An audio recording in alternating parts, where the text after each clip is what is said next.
Good evening, everyone. Thank you. Thank you so much for joining us for tonight's live forum hosted by Be the Now. We're going to give everyone another minute or two. This would be a great opportunity for you to share on your social media pages. Go live yourself, text some friends who you also believe need to be on here across the country for some pertinent discussions about the urgent matter at hand. Of course, we're talking about voting. Tonight's discussion will be on the Voting Rights Act itself, the past, the present, and the future. But we do want to respect everyone's time here. Thank you for joining us in a timely manner. And we also want to give you an opportunity to make the room even fuller for who would be able to add some value to this conversation. Kind of an each one, teach one on this as regular last day of Black History Month, but this year we got one more day. So if you have some other people that you would like to join the forum, please do so. So we'll give that another 60 seconds as we do. People are joining us as we go along. But as we do that, I am going to give our first off introduction to our Madam President. If she could just give us a hand, a wave. She's in my top left corner. A big second child for her here, the organization itself. So we'll talk a bit more about if this is your first time. We'd love to hear from you. You can enter your questions in the chat. You can raise your hand if you're new to Zoom. There is an indicator down at the bottom. Whether you're on a mobile device or on a laptop, where you can put an indicator to raise your hand. But this is, in fact, our own kind of town meeting. And so we're across all types of zones here. I am in Dallas, Texas. We're representing all across the country here. So, but we're here with the same messaging as it affects us all. So you can add your questions, your comments, in the chat section, or you can raise your hand to kind of be heard. And we have a very special guest with us. Again, first off introduction, Mr. Vernon Johnson. So you can wave your hand there. We'll formally introduce him in a second as we go on. See, people are logging on by the second. Cheryl, are you ready to go? You want to give us another minute, or are you ready to hit the ground running? Let's go. Let's go All ahead and right, show the let's video. go. So this is recorded. And so if you have missed, or you get some people joining on that want to add on and see where we started from the beginning, you can do that. We are also streaming live on our pages as well, so that you can catch it in social media, replay it tomorrow.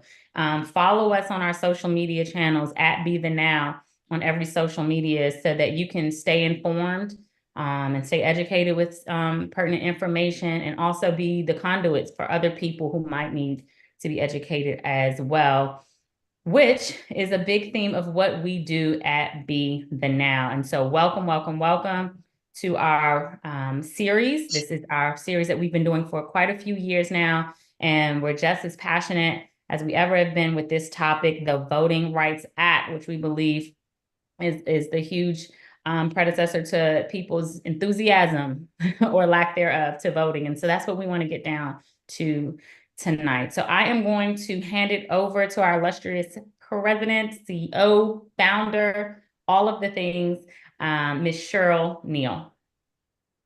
Well, thank you so much, Kay Gibson. Thank you so much, Mrs. Gibson. Look, Kay is a very successful businesswoman out of Dallas, Texas, and she is very politically astute in that area as well. And I'm just excited that she's a part of our organization. She's done so much from the beginning. And so, I want to throw it back at her and just say thank you for all that you do.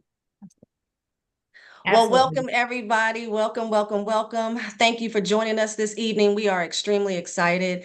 And as Kay had mentioned, my name is Cheryl Neal. I am founder and CEO of Be The Now. And that is the letter B, The Now. So when you go on the social media sites, it is the letter B, The Now. But Be The Now, our goal is to motivate and educate the community to use the power of their vote and their voice to make a difference, because it's not enough for just you to go to the polls, but you got to bring up everybody with you to go to the polls so we can make sure that the right people are in office that have our interest at heart, that have our best interest at heart. So, you know, a little backgrounder about Be the Now. It was birthed in 2020 during a dark time. Everybody knows what was happening in 2020. You know, we had COVID, people were isolated. You had George Floyd, Breonna Taylor being killed. You had protests. You had, you know, everything going on. And people were really in a bad place. And so people were complaining about everything. However, when I spoke to people about, you know, 2020 is, look, this is a very important election. We need to make sure everybody gets to the polls. Everyone's tune changed. They were like, well, I don't know if I'm gonna go to the polls. I don't know if I'm gonna vote. And I was blown away because you were just complaining about what was going on, but you didn't want to use your power to make a change. And so that's where Be the Now, that's when Be the Now was birthed. It was like, it's time for me to do something. I never ran a nonprofit. I didn't know what I was going to do, but I know I needed to do something. And that's exactly what I did. And I was able to get some amazing people behind me to help me build this organization. And we're just excited about educating you all so that you can make an informed decision and make sure that you are doing your due diligence to share your power, which means going to the polls and voting. So as Kay stated, we are on Facebook, IG. You can go to our website, bethenow.org. Check us out.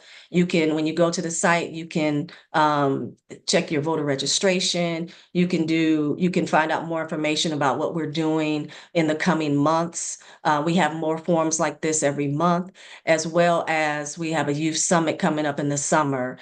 So we'll have more information about that because we need to educate our youth because they are our future. So again, thank you guys for joining. So what I want to do right now is we're going to show a short video because this video is Yellow Pain and it's something that he came out with years ago, but it's still relevant today. And so it's a 3-minute video. We just want to show it real quick because it's going to set the stage for what we're going to talk about tonight. So Tiger, can you show the video?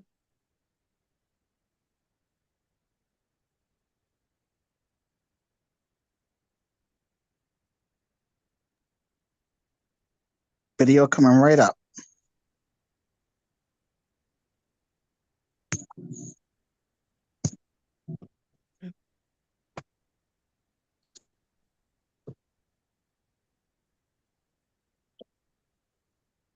I'm the 44th president of the United States. He will be the first African-American president of the United States. I've been broke all my life, but I kept hope all them nights. You see business in my city? Yeah, they closed all them twice. I was just riding down Salem, all them damn potholes I can't drive. I know y'all can fix it faster, but I know y'all won't try. Don't nobody care about us, and that's why I don't vote.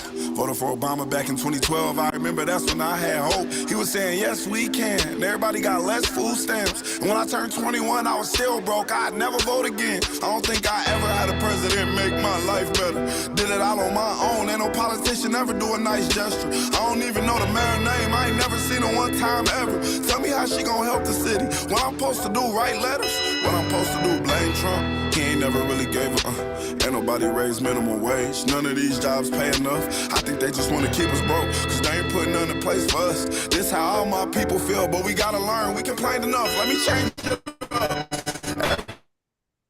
Y'all know think the same way. See, they don't want to see us vote, and we never do, so we see the same thing. But all our votes really do count, and they'll never really let it show. So now I'm finna break it down, cause if I don't, you would probably never know.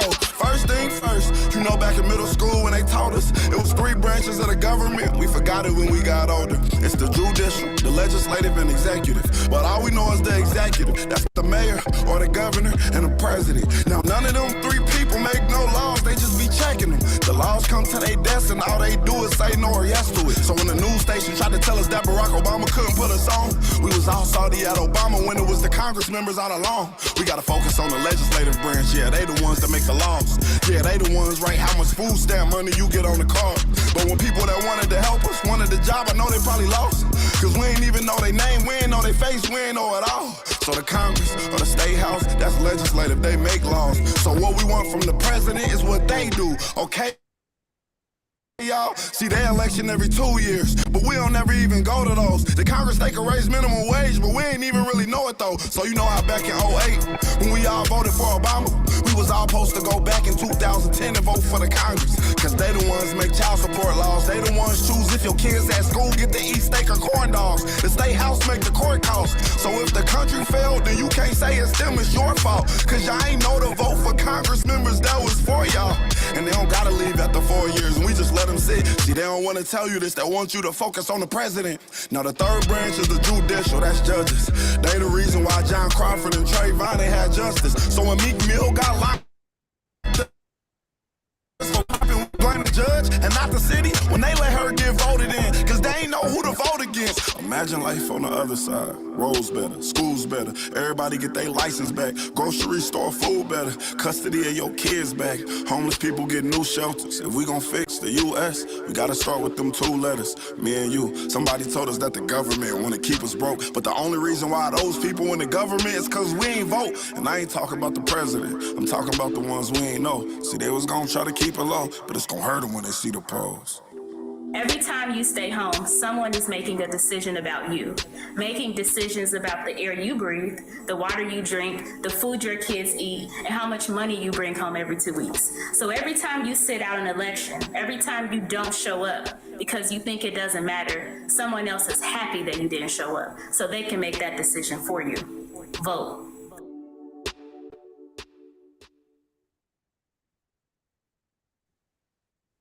Wow, that was awesome. So thank you so much, Tiger, Nelson Tiger, for sharing that video with everybody. And it's interesting that the video took place years ago, but it's still relevant to today. And that's one of the reasons why we wanted to have this call focusing specifically on the Voting Rights Act, because I'm still hearing people saying that they are, they're still on the fence on whether they're going to go to the polls, because what they see are 2 older gentlemen who are running for the president of the United States. And some people are not satisfied with either one of them. But regardless, if you go to the polls, you're still involved in this process. And you want to at least have your voice heard. You want to do your due diligence, and not only you, but you want to take everybody else to the polls with you, because it's up to us to do what we need to do in order to get, as I stated before, to get the right people in office who have our best interests at heart. So again, the Voting Rights Act is a very important for Black and brown people. And now I do want to introduce our guest speaker for today, because he's going to go more into it. And we talked about the past, the present, and the future. So he's gonna take us all the way back to areas where some people may not have even known that we had an opportunity at that time. So I would like to introduce you all to Mr. Vernon Johnson out of North Carolina. He's a retired state of North Carolina teacher whose specialty was American history and civics. And that retirement did not last long because he's now currently the world and American history teacher at Next Generation Academy. And so, Vernon, I would like to introduce you to everyone and thank you so much for taking time out to be with us this evening. Well, I really appreciate you inviting me again. So thank you so much, Ms. Neal. Absolutely. So, Vernon, actually, before we get started with that, I want to know, what made you focus on history and civics? Well, I have to be totally honest. I give a lot of credit to my father. He was a very learned man. His main goal was educating his children. And a lot of times I'd ask him questions that I did not know. And he was always quick to say, you might want to look that up, because he knew that if I looked it up, then I would learn myself instead of just asking questions and just, getting the answer. So it was one of those things where I really appreciated what he did for me. And it was really almost like a life-changing event. And unfortunately, I lost him in 2021, and it's just been a big, I guess, loss to my family. But I'll never forget the lessons that he taught me, because he was always the one that pushed me. My mother did also, Right. but I mean, he was just the one that really had the love for history, and I kind of got that from him. Awesome. Perfect. Perfect. Let's go ahead and start this off. Let's take it all the way back. I want to really focus on, why we actually needed the Voting Rights Act. What key pieces of the Voting Rights Act have been taken out throughout the years and how that's affecting us now. And then, sort of take us in the future of how things can be if we don't do what we need to do during these election cycles. Definitely. And let me just say thank you again for having me. And I just want to say thank you to my wife, who's kind of helped me through this technology stuff. She's my rock.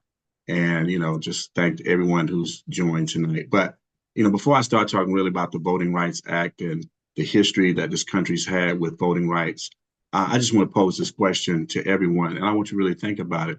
Why are people who are in a position of power in this country so terrified of Black and brown people getting the right to vote? And as Thomas Jefferson said, the unfettered right to vote. So as we talk tonight, I really want you to think about that question about in the back of your mind. Why are some people so afraid of our communities, our minority communities, Black and brown, getting the right to vote? We have the right, but I'm saying with no limitations whatsoever. So the history of voting rights kind of starts January 10th. And I don't want to bore anybody, so I'm going to kind of make it as brief as possible and then get right to the meat of the Voting Rights Act. Kind of starts January 10th, 1789, when we actually became the United States of America. And during that period, there was only one group of people that could actually vote, and that was white landowning males. Now, let's fast forward about 80 years to 1870 with the advent of the 15th Amendment, which gave African-American men the right to vote. Why was that significant? Because when they gained the right to vote, and most people don't know this, 2,000 African-American men were elected to offices, political offices, 600 in state legislatures, mostly throughout the South, and 16 to the United States Congress. The rest, of course, were municipalities. So that was a very significant. I want you to think about this as a history teacher. Slavery ended in 1865 with the 13th Amendment. 5 years later, African-American men get the right to vote. 2,000 are elected. So that was very significant. Now, unfortunately, at the end of Reconstruction, there were laws passed, especially in the southern states, that tried to limit the voting rights of African-American men. And they did a pretty good job with literacy tests, with poll taxes. So that was a hindrance for these African-American men. But, some did pass these literacy tests, some did pay the fees to vote, but they were few and far between. So let's go to 1920, when women, through the 19th Amendment, were allowed to vote. So, you had 131 years from the inception of our country to 1920, when women were finally allowed to vote. And let me say this, there were a lot of African-American women who participated in the suffragist movement that allowed women the right to vote. So I never want to discredit, especially African-American women. They're not talked about enough in history books, but they were there on the front lines with, Caucasian women doing the job of gaining the right to vote for women in 1920. So let's go back to some of these literacy tests and poll taxes. They were really ramped up in the 30s, 40s, 50s, and 60s with your literacy tests and poll taxes. I'll just give you one brief example of one of my heroes. In 1945, Rosa Parks in Montgomery, Alabama, attempted 3 times to vote. Okay, she failed twice. She studied very hard, And in 1945, she passed the Alabama literacy test. And she wrote down all of her questions and all of her answers, just in case she was challenged by the registrar. So she submits her paperwork. They say, okay, Ms. Parks, you passed the test, but you owe us $1.50 for every year you were eligible to vote. So she had to pay $18 in 1945, which today is equivalent to $260. So not only did they put this literacy test in front of her, but they made her pay to vote. This is some of the things that we've had to deal with as a minority community for years and years and years. Now, did she pay this $18? Of course she did. But it's kind of sad that you had to pay to vote. Now, was this happening to other communities in Alabama and throughout the South? Of course not. But it was happening in the minority community. So let's go to 1964, when Lyndon Baines Johnson pushed through the Congress the 24th Amendment that targeted poll taxes, that targeted the fact that you did not have to pay to vote. So that's very significant. And from there, you have the 1965 Voting Rights Act that passes Congress, which I'm going to talk about in depth in just a little bit. But in 1971, in the 26th Amendment, 18-year-olds got a right to vote. Why was that significant? Because if you were old enough to die for your country in the Vietnam War, why shouldn't you be old enough to vote for the leaders who are sending you to die? So understand that's very significant. And in 1975, of course, the Voting Rights Act expands to protect language minorities, you know, groups that are kind of disenfranchised because they don't actually, their first language is not English. So these are some of the things that were happening throughout our country. Now, to finish out, in 1982, Congress requires new voting protections for people with disabilities.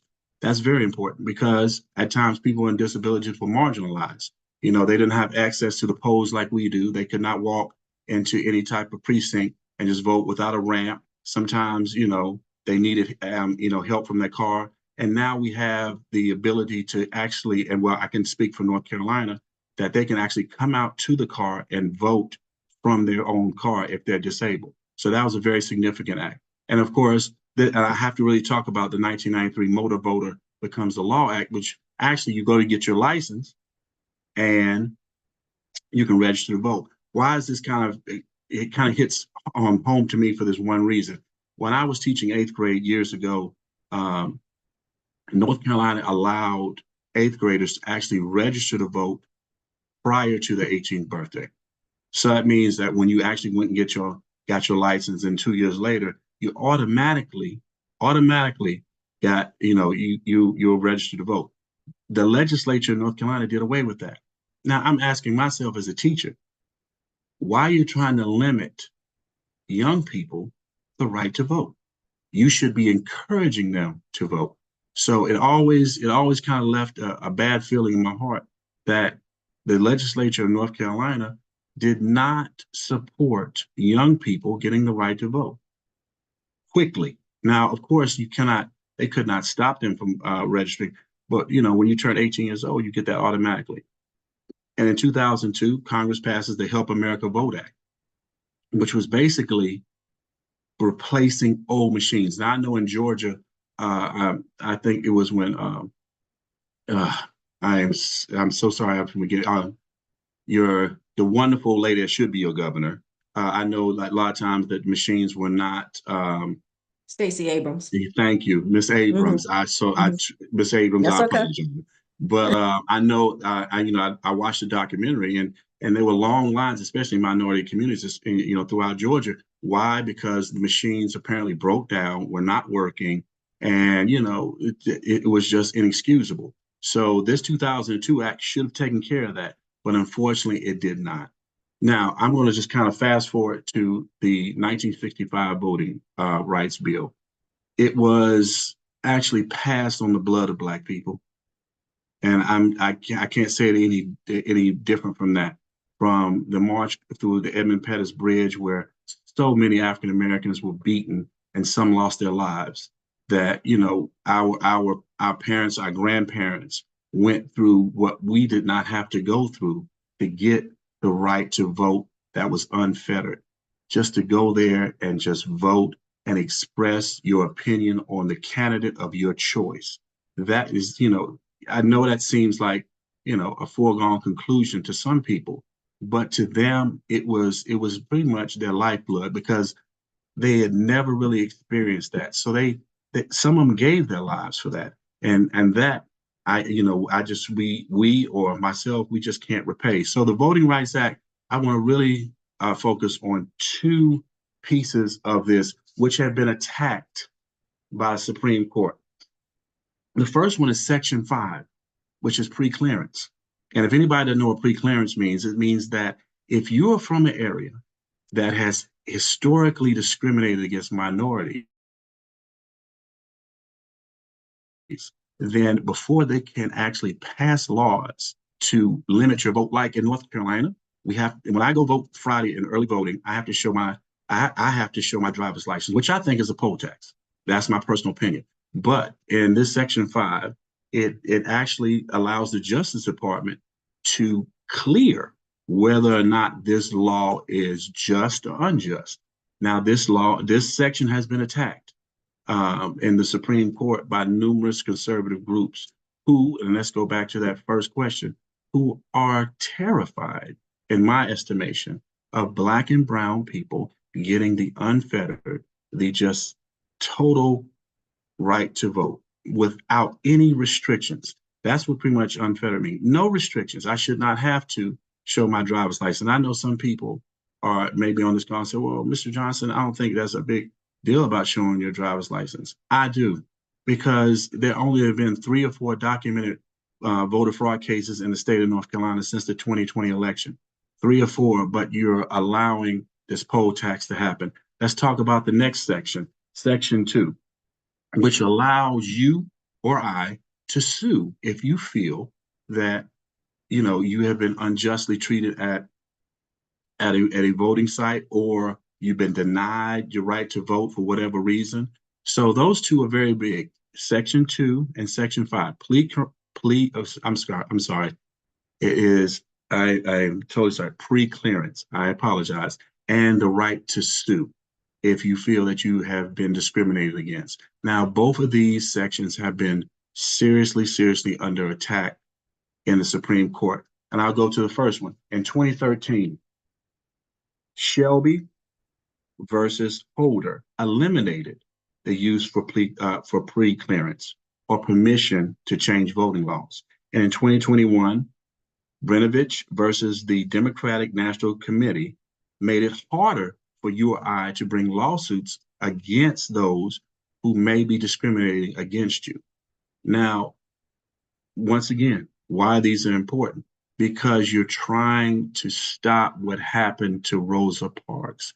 You're trying to stop the poll taxes and the advent. Well, the literacy test cannot come back because that has been totally erased. But you're just really trying to stop anyone from making voting that much harder.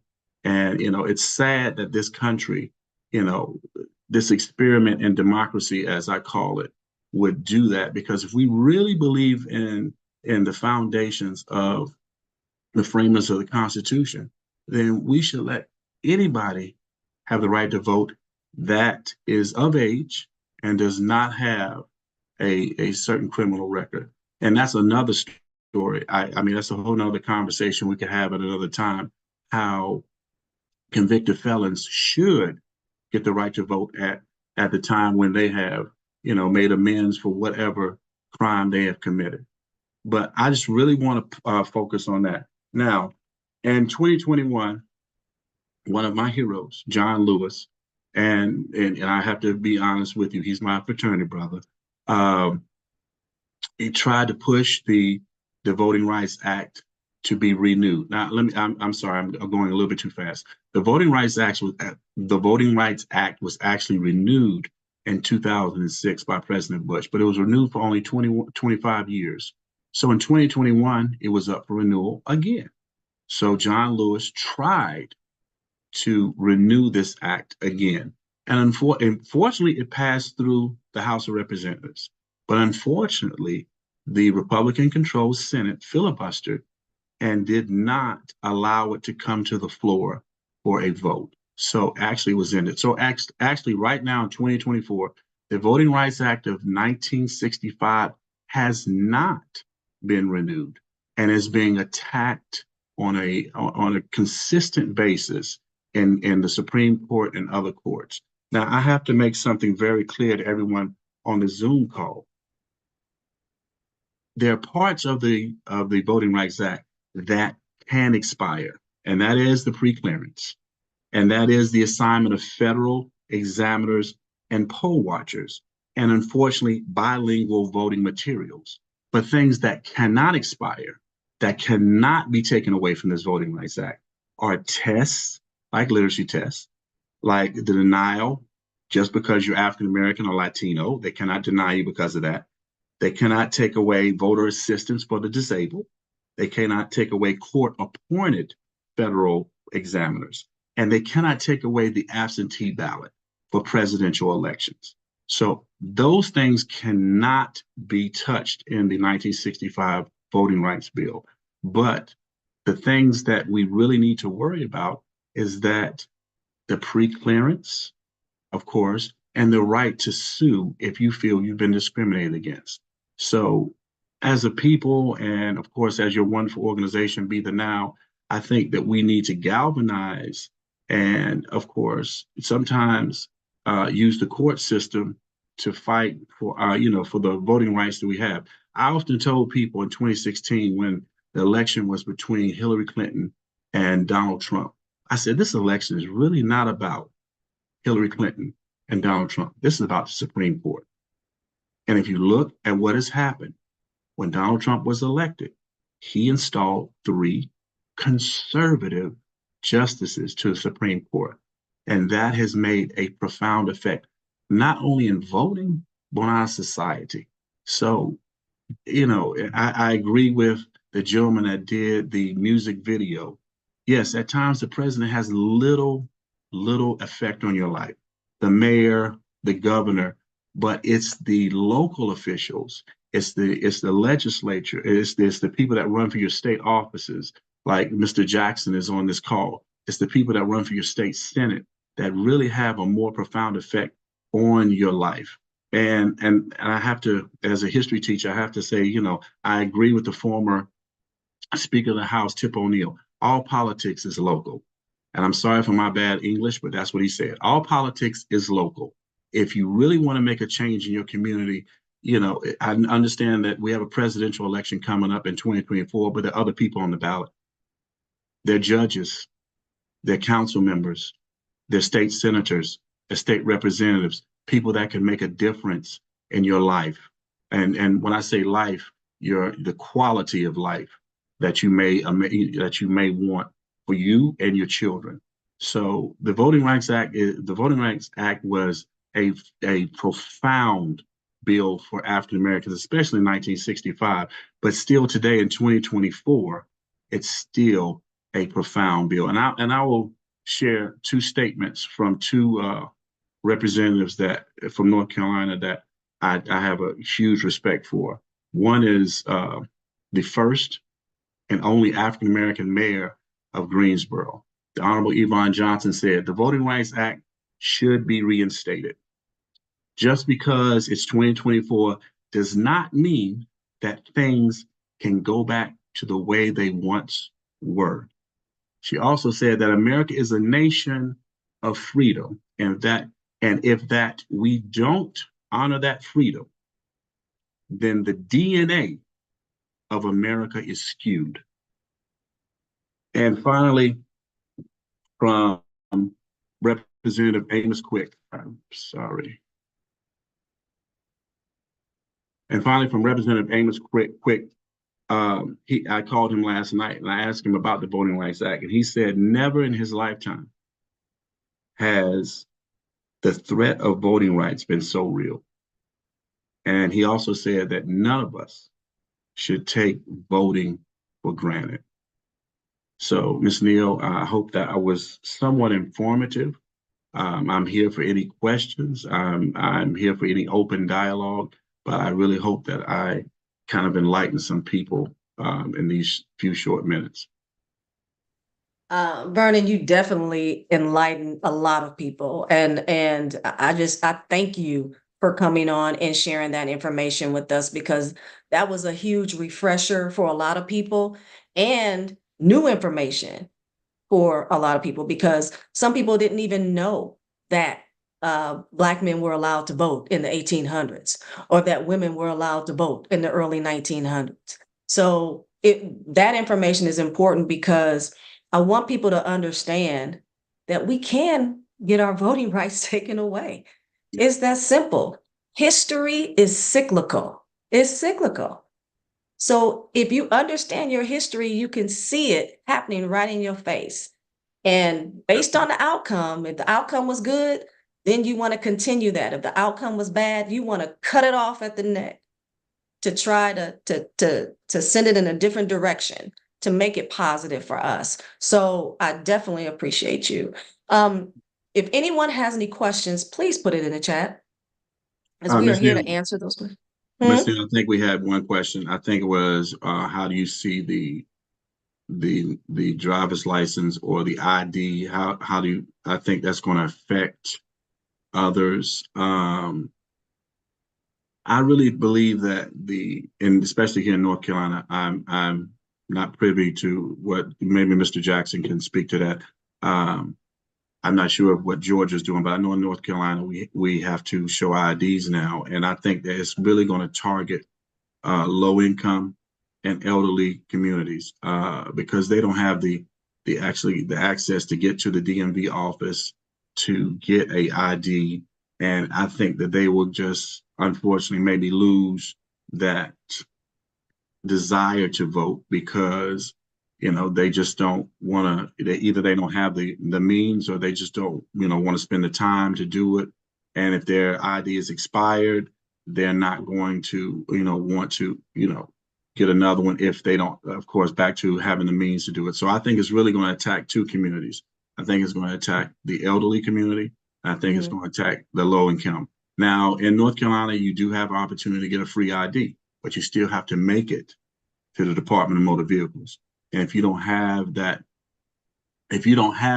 I guess the means to make it to the Department of Motor Vehicles, then how are you going to get that free identification? They're not going to come out to your house. Right. They're not going to take a picture of you at your house. So I just really think that's what it really is going to affect. And of course, people of low economic means are normally Black and brown people. Well, I can say that for Greensboro, North Carolina. And yes, you do have some Caucasians who are low income, but it's disproportionate.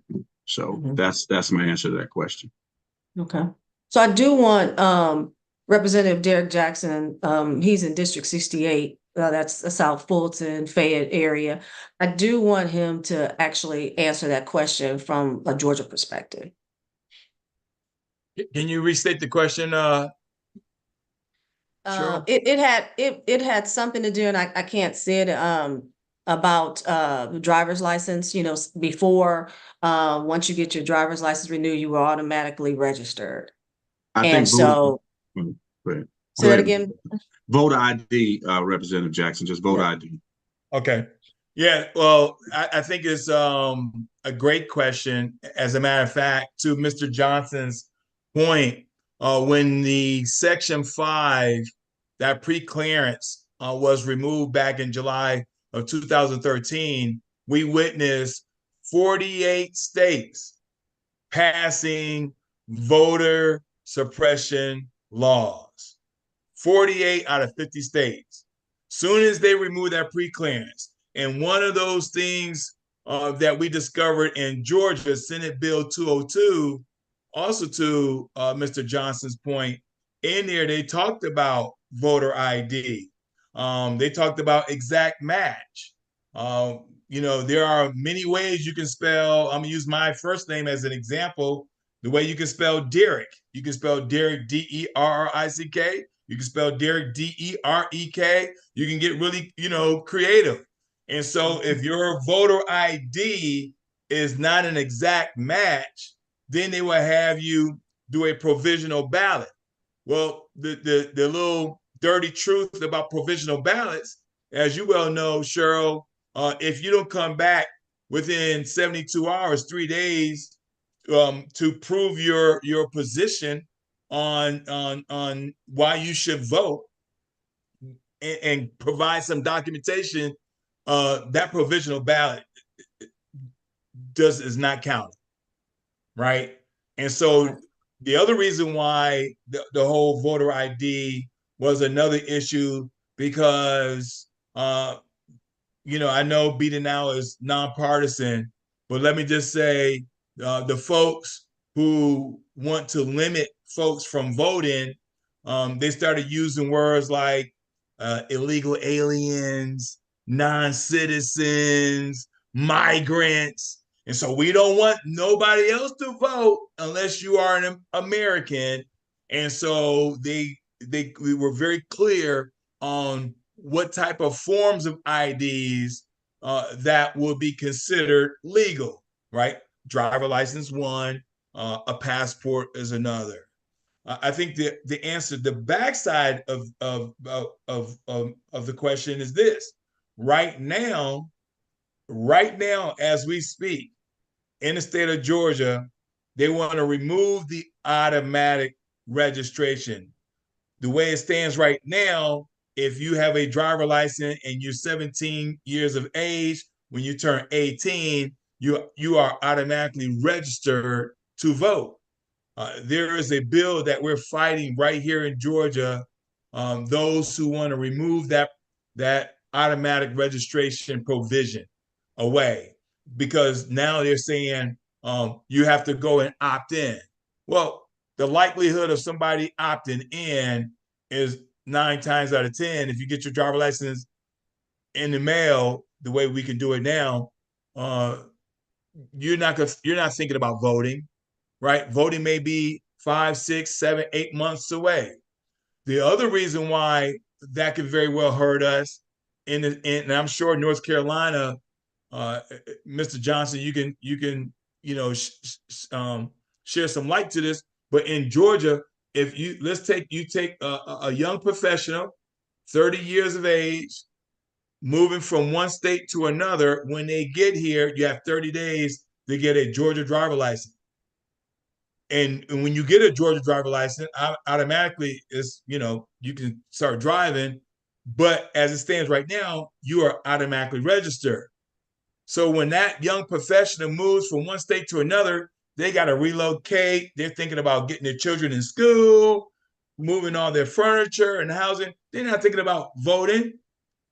If that driver license doesn't automatically register for those who are above the age of 18, they too will have to go when it's time to go and register.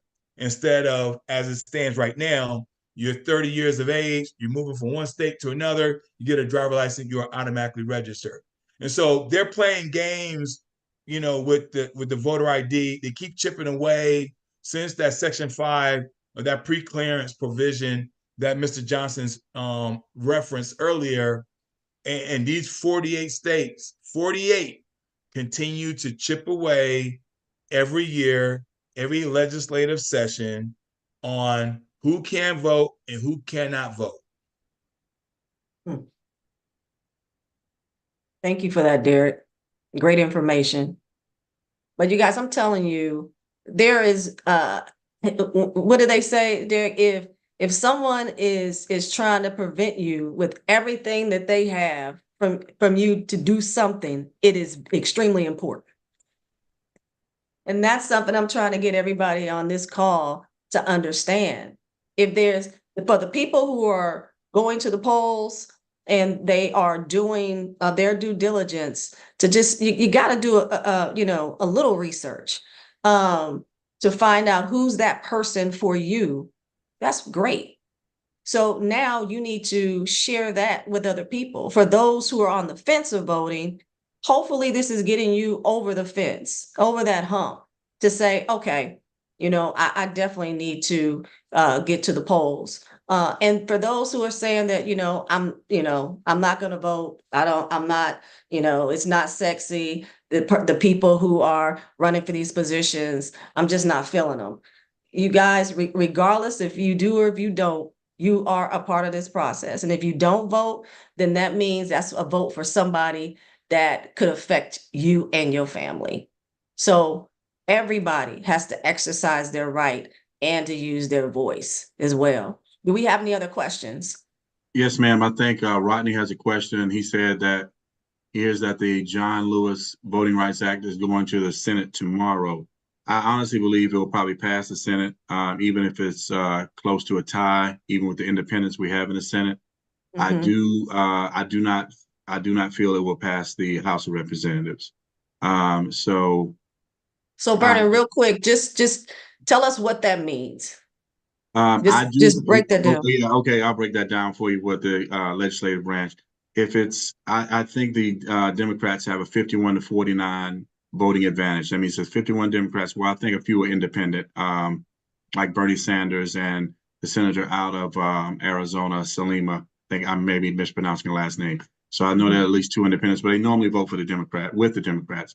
So I know they have like 51. Our vice president, of course, could be the tiebreaker if it's 50-50, because she's the president of the Senate.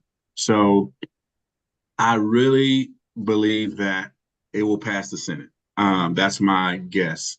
I do not believe that Speaker Johnson will even allow it to even be entertained on the floor of the U.S. House of Representatives. I will try to be as nonpartisan as I can. I just believe that some individuals in our United States House of Representatives, as Dr. King said, practice nullification and interposition. So it's just one of those things that we have to live with. And another question from Caddy, I hope I'm pronouncing your name right. Do we have a way to fight for sections 2 and 5? Yes, the courts are always a way, but those 2 sections in the Voting Rights Act can expire. And of course, when they were challenged, as Representative Jackson said in 2013, with Shelby County versus Holder, as soon as that ruling came down from the Supreme Court, and normally rulings from Supreme Court, and I know I have some attorneys on this call, are binding. And it would be hard. I mean, you can challenge them, but it would, to my estimation, it would be hard to reverse those. But I may be wrong. I'm not a practicing attorney, so maybe somebody else could speak to that. But those 2 can expire. Some things in that voting rights bill cannot expire. Okay, that's good to know. Any other questions?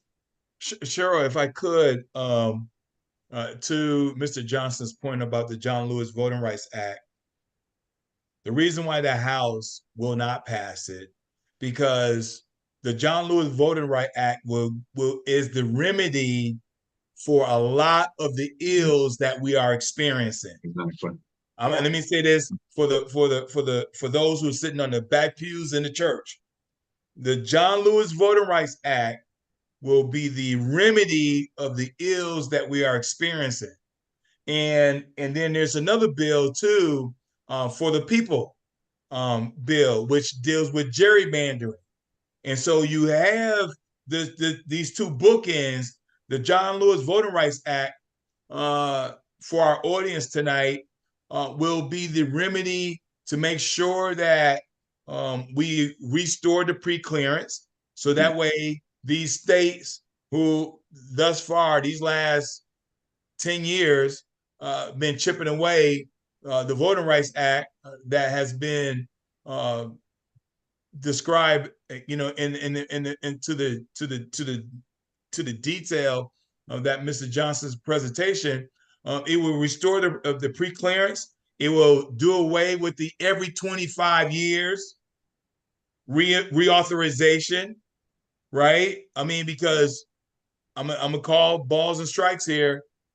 That 25 every year reauthorization was only for Black people. Only for Black people. I mean, for my Caucasian brothers and sisters, Hispanics, Asian, it was solely for Black people. Every 25 years, the Congress will vote so that we can vote, to reauthorize our vote. Now, there are some things in that still holds true, but in the broad sense. The other thing that the John Lewis Voting Rights Act will do, that when you start talking about absentee ballot, well, who used absentee ballot? There are three groups: military, young people, and our senior citizen. During COVID in the state of Georgia, we mailed absentee ballots out to every household. The state used state tax dollars to do that. Why? Because we want to keep everybody safe and allow for their vote to still be acknowledged while we were dealing with COVID. Well, now we're out of COVID, and now the state said we're not using those resources, or we're going to collapse, precincts. We're going to remove precincts off of public transportation routes, and then we're going to put precincts. Maybe we can use a sheriff precinct as a voting precinct. I mean, they're doing some very clever things to intimidate Black and brown in terms of voting. Well, the John Lewis Voting Rights Act will kill all of that nonsense. The For the People Act, it deals with gerrymandering. Every 10 years. Break that down, Derek. Break gerrymandering down for people who don't know. Yes, ma'am. So for gerrymandering, every 10 years, all 50 states have to identify their population. Period. End of story. How many folks are breathing in your state? Because every individual, there's a certain amount of federal tax dollars that should be coming back to make sure to your state that you have infrastructure, public education, all the things, mandated services that we call it. So every 10 years, we do the census. Well, you notice the 2020 census, it was being intimidated. They moved the deadline. They started playing around. They started saying, you don't want to fill out your census because we'll find out if you have child support. All the stuff that has nothing to do with the census. It just simply means if you're breathing, how many folks in your household are breathing, so we can allocate, get this, the electoral college. How many folks you're going to have in your state represent from a congressional. And so if you lived in Georgia, for example, 20 years ago, you only had 10 congressional representatives. Now we have 16. So you got 16 Congress folks, you got 16 for the Electoral College. You see how that is aligning, right? And so the early founders, that's how they framed it. That was part of their negotiating, saying only for the president, the Electoral College will apply. So how will we discern who gets what in terms of representation? Because you're only going to have 435 representatives. So they said, we'll figure this out through the census, and we'll do this every 10 years. And because there's such an infrequency, you do this every 10 years, every time it comes up, everybody like, what is this again? Why are we doing it? And it has everything to discern how many representatives you have. And the reason why that's important, because now who's ever in power at that state house gets to draw the districts.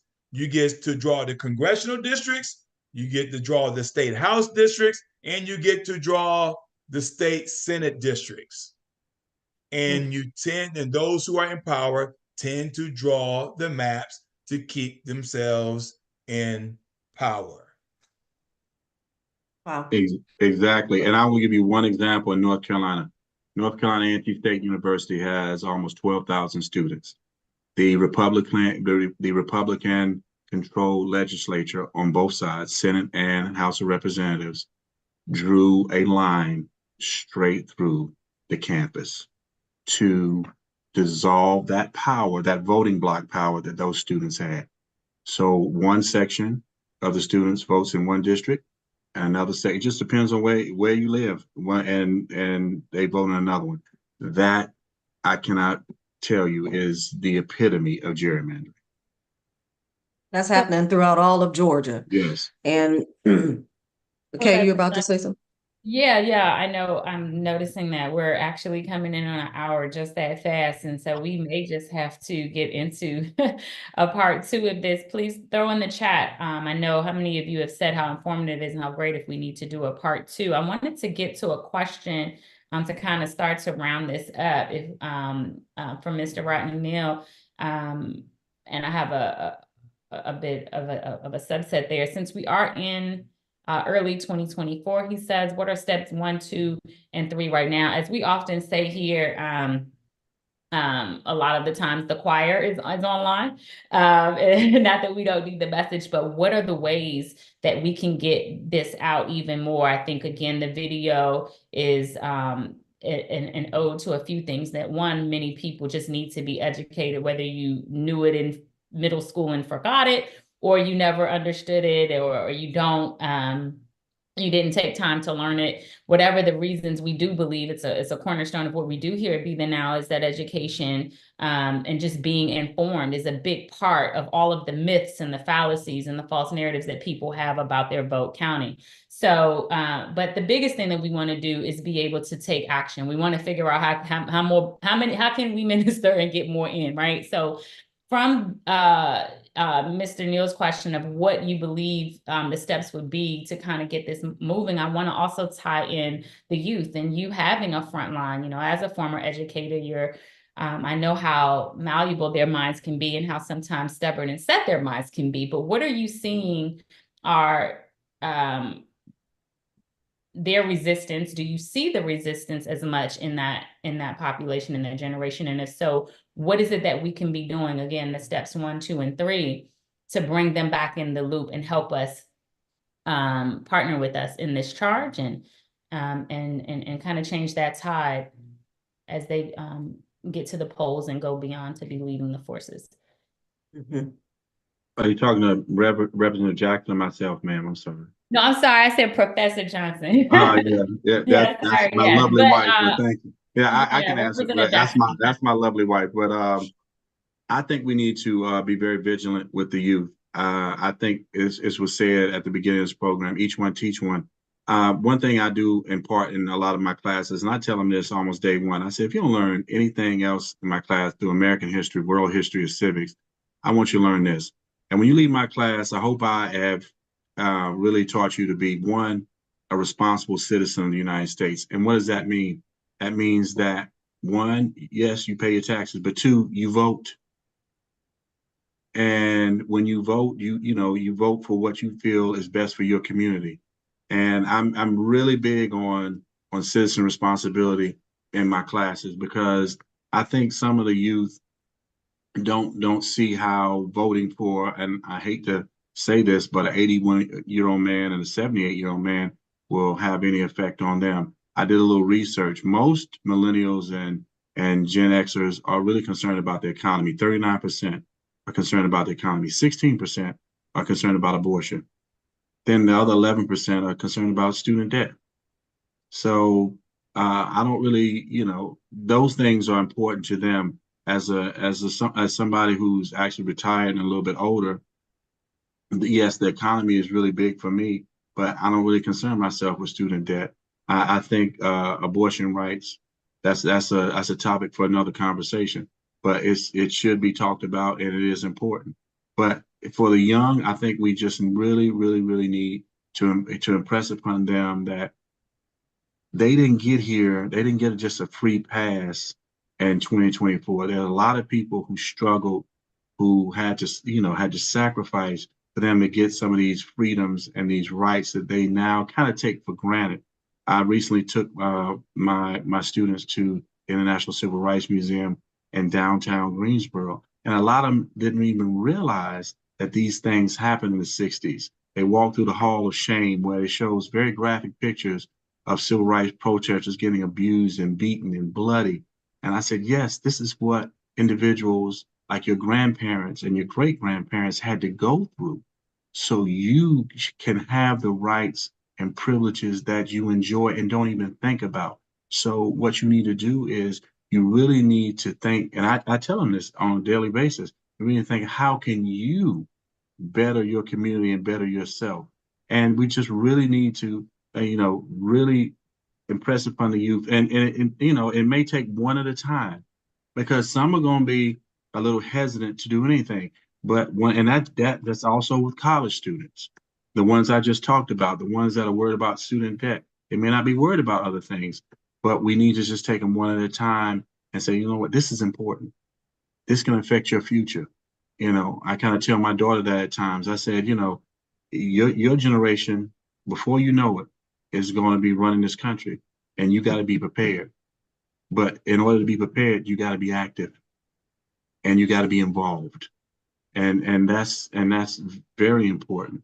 So I think each one teach one, and we really have to be encouraging to the younger generations that are coming up to be involved. And I'm so proud and thrilled that Miss Neal has this beta now, because this can be that portal to help these individuals, these young individuals, become more involved in elections. And elections are just not the president. I just said this earlier. Elections are judges, city councilmen, state representatives, state senators, those that actually affect your life.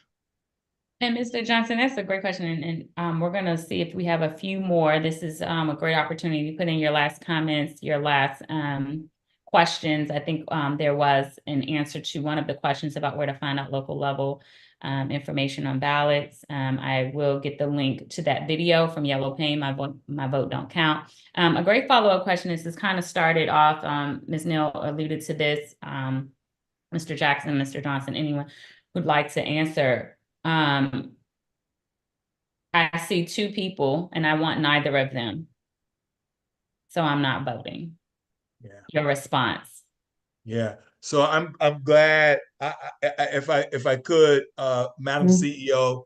Good question. No. Yeah. That's a great question. So my three, because I'm going to bring it right to Coach K's question. My three is, ladies and gentlemen, you first got to check your voter status.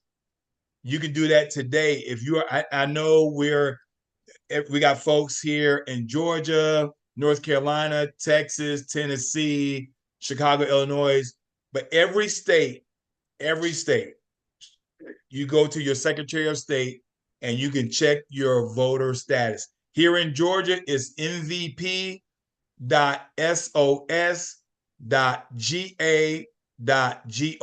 I'll put it in the chat. That's MVP. MVP. I was thinking about football. I'm gonna tell them how to make it easier. Go to BeTheNow.org. Okay. And there's a section that will allow you to check your voter registration. All right. So check your voter registration. Yes. If you're 17 and a half, you can register to vote now for this upcoming election. I'm sorry, Derek. Go ahead. Yeah, no. I appreciate it. Yeah, absolutely. So there you have it. Go to Be The Now and check your voter status. That's number one. Number two, there's one thing that is worse than voter suppression. Anybody know what that is? Not voting. Not voting. There you go. Low voter turnout. The last election cycle, when Stacey Abrams, Senator Warnock, and everybody else was running, 700,000 registered Black and brown people in Georgia did not vote. 700,000. I'm going to say that again. 700,000 registered. So we do a phenomenal job. Fraternities, sororities, churches, NAACP, ACLU. We do a phenomenal job getting folks registered, but we got to close the deal. That's right. Go to the polls, Mr. Jackson. I'm dictating. Yes. Okay. So that's point number two. So number one, check your voter status. Number two, you got to get out and vote, because voter suppression is one thing, but voter apathy is another. And then number three, and I appreciate your question, Coach K, do not be a single issue voter.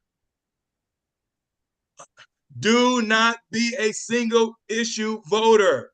That's right. Okay. That's right. So if there's one thing that President Biden hasn't done, okay, that doesn't mean you stay home.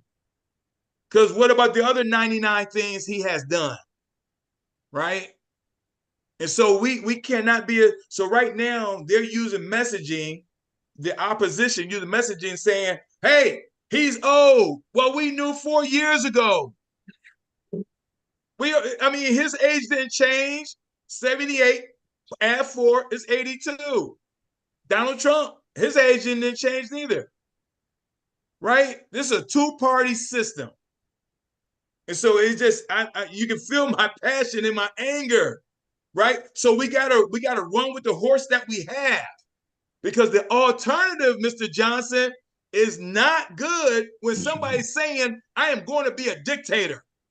We never ever heard. I mean,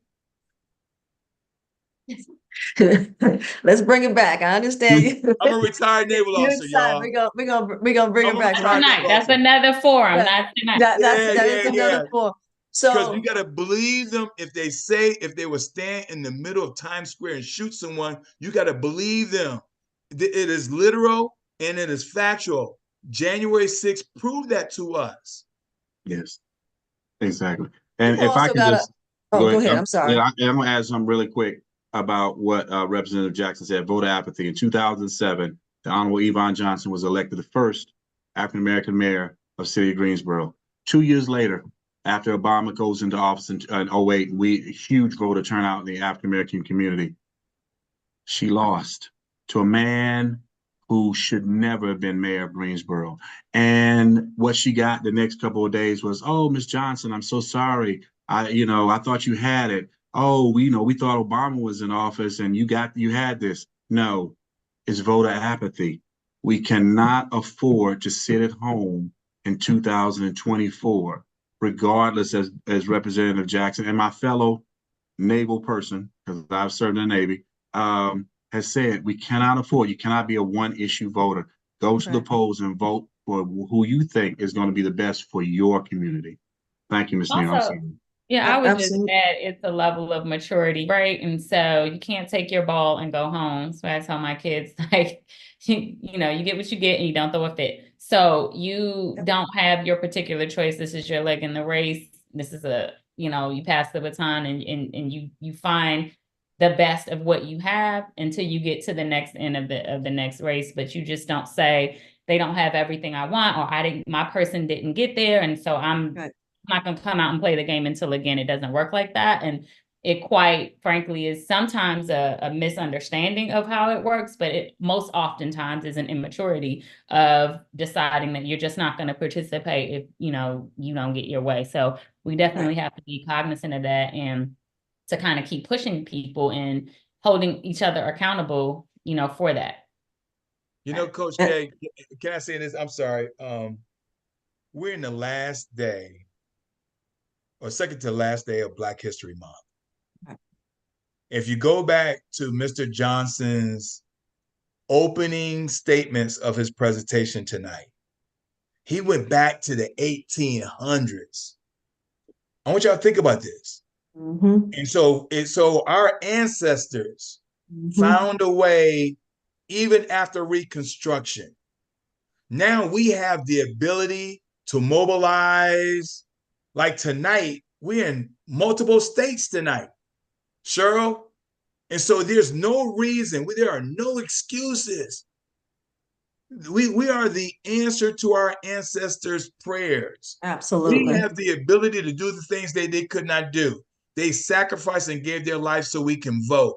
We should not take voting for granted. And as I see one of our treasures, an Olympian star, on this call tonight, I can only imagine what he had to go through compared to where we are now. And so I'm just saying, my plea, my humble plea is that do not be a single issue voter. Check your voter status and make sure that everyone in your community, in your household, get out and vote, because the alternative is worse than you can anticipate. Absolutely. Well, you know, we're 13 minutes over time, and this has been a robust conversation, and we will have a part two because there's so much to talk about, and it's hard to cram everything into 1 hour. But a few takeaways that I want you guys to have is, number one, if you don't understand something, ask. Start asking questions. Google, call up your state representative, call up, your civics teachers or whomever and ask the question. Don't be afraid, because even though we have these calls, we have these Zoom forums every month or so, there's still a lot of things we don't know. So every time we have these forums, I learn something new. Number two, make sure, as Derek said, you check your voter registration status. And number three, you get out and you vote. Everybody knows I'm a lover of history. And it's because, I mean, your history determines your future. Our ancestors, our mothers, fathers, grandparents, great-grandparents, they put their lives on the line so we can be in the positions that we are now. It would be a travesty if we didn't do our due diligence and get to the polls and have people in there who want to continue for us to have these rights. If we don't go to the polls, it could go the other way, and we can be in the exact same situation they were, which makes no sense. So I ask each of you, don't think about yourselves all the time. Focus on your community. Focus on the generations to come. Because right now, women's rights have been stripped. You got affirmative action gone. We're looking at civil rights, voting rights. I mean, all of that could be gone just like that. We didn't went back 100 years, and I'm not, giggling to, laugh at, because there's nothing to laugh at, but it's just like, dang, it just happened so fast. So whatever you do, again, if you have any questions, please ask. And this is what Be the Now is about. We always say you must be educated. If we're educated on something, we're going to take action, period. So thank you all for joining us. I did real quick want Derek to touch on the primaries and then an event that's happening Saturday that people in Georgia can participate in. Just real quick, Derek. You're on mute. You're on mute, Derek. Ms. Jones, can somebody unmute him? And really quickly, as we do that, we do have, and this is a very good question. Real brief answer. Kate Boone wants to know, does it matter what party you vote for? And Be the Now, Ms. Cheryl Neal, do you want to just explain, just really briefly, without some people's personal views? We want you to vote, correct, Ms. Neal? We definitely want you to vote. As far as the Be the Now forum is concerned. But we want you to seriously sit back and think about what each party is about. All you have to do is look what the Democrats are doing, look what the Republicans are doing, and see if that's something, which party is more positive for your community. Because let's say you feel like they're right here, but there has to be something that's putting you over the edge. I mean, again, it was that a female who asked that question? K Boone, the letter K Boone. Okay. So well, if you care about affirmative action, then you know what party you might want to align yourself with. If you care about reproductive rights, then you know what party you want to align yourself with. If you care about civil rights and voting rights, then those are the things that you need to look at that's going to not only affect you, but affect your community and affect, again, the generations that come after you. So that's how you have to weigh it. Absolutely. Don't focus on the age because you got two older people. And even if there was a younger person and an older person, again, you have to look at their ideologies. Right. Look at what they stand for. Go ahead, Kay. Mr. Jackson said it earlier, Mr. Johnson gave his. the things that matter to him versus some of the things that matter to the students he encountered. But as Mr. Jackson said, don't be a single issue voter. Write down the top 3 things that wake you up, good or bad, at night, and what are the things you want to see changed, and investigate what these candidates are about on those said things, and you vote that. So I will answer it this way. I would say, Mr. Boone, you are the president of your company, and you're evaluating 2 potential employees to hire at your company. One employee has 91 felonies, 4 indictments, and 2 impeachments. The other employee has 50 years of experience, no felonies, no indictments, no impeachments. Who would you hire for your company? And to answer the other question, is this. The presidential primary and the other primary, they separate, which I don't understand why. But they do. So right now you got a presidential primary that's happening in various states. And then you're going to have your other primary. So for us in Georgia, our presidential primary ends on March the 12th. That's the last day to vote for your presidential primary. Then you have the regular primary where you're going to have, your state representatives, your state senators, your county commissioners, mayors, sheriffs, everyone that Mr. Johnson mentioned. That happens in May. And so if you go and vote now in Georgia and you're looking for all these other candidates and you go, wait a minute, they're trying to, hoodwink me. They're not. It's only for the presidential primary. Why they don't combine the 2 makes no sense to me, but this is where we are in this system. So as Ms. Cheryl mentioned, you just got to stay informed. And if you don't know something, please, ma'am, please, sir, ask the question.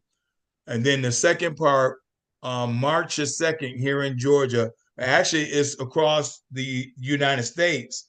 They're having a get out for the People's Tour, and on March the 2nd in Illinois, North Carolina, South Carolina, Florida, all throughout, they're going to be having this mass, and we can post this, Cheryl, maybe on the Beat It Now, but they're having this Saturday across 20 different states, including 32 states, 32 states, including Washington, D.C., and they're having a huge protest en masse, and their whole goal is for the Poor People's Tour. They're going to talk about improving minimum wage and talking about voting rights. And so we can post this information on Beat It Now, but it's happening this Saturday in 32 states, including Washington, D.C. Okay. Yep. Awesome. Great. So again, you guys, we want to thank you all for spending the evening with us, getting this knowledge, getting this information. We hope that you all will share what you've heard tonight with others. This will be, someone asked a question, will this be reran? Yes, we will have this up on our site by the end of the week. And again, it's the letter B, thenow.org. So there'll be snippets of it on the site, and then you'll be able to go to our YouTube channel to actually see the full program. But someone says, thank you all for tonight. So yes, we will definitely do a part 2. Our next scheduled speaker forum is scheduled for March 20th. We will send more information out, and we can definitely expand upon this. The more knowledge we have, the better we will do. So again, we want to thank everybody for coming out tonight, and hopefully you'll join us with the on March 20th. So looking forward to it. You guys have a great evening, and thank you for your questions and your participation. Hey, Thank you so Cheryl, much. can we get everyone just to put in the chat which city and state they're living in? For those, yeah, they could definitely do that. Yep. Awesome. All right. This way we know how to address other people as well in those states and those cities. We got Brooklyn, we got Nebraska, we got Okay. Brooklyn, New York, Brooklyn in the house. Okay. Yeah, Brooklyn, where Brooklyn at? There North we go. Carolina, Okay. Hudson. I Wow, saw the yeah. big O. That's Omaha. Greensboro. Kennerville. All right. Fort Worth, Texas. Okay. That's it. Okay, Decatur in the let's house. meet for barbecue. Conyers, Conyers, right? each one tell one. Yes. Conyers in the house. Absolutely. Atlanta as well. Yes. Awesome. ATL, Dallas, Texas, Greensboro. Can't forget the A. Yeah, I'm definitely. so corny. I'm so corny, right? No, Again, Nebraska. everybody, thank you so much. Ms. Jones, Thank you can you. close it out.